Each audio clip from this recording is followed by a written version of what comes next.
A couple times I was one of those scared little kids who had to call the firefighters, who had to call the EMTs.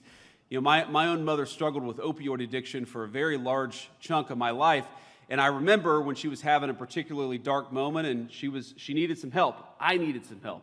Our family needed some help. I picked up the phone, I called 911, and a number of brave, professional, compassionate firefighters from Middletown, Ohio showed up, and they calmed my mom down, and they made it possible for us to go on with the rest of our day. They made a kid who was scared to feel like he had an ally in this world. I will never forget that. I will never forget also when we had to call 911, it wasn't a firefighter, it was an EMT who came and took my mom to the hospital because she had had a very terrible overdose.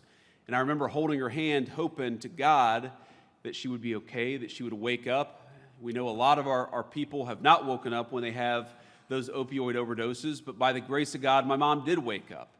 And by the way, she's now been clean and sober for north of 11 years. We celebrated her 10-year sobriety. Thank you.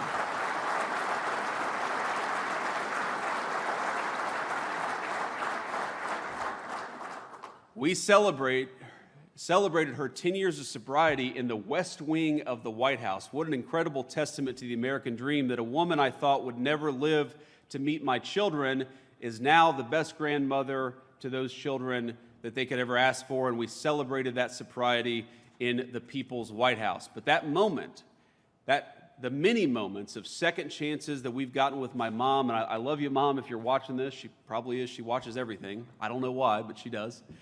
But Mom, we would not have gotten that second chance were it not for the firefighters all across our country, for the EMT specialists all across our country who make it possible for second chances again and again and again.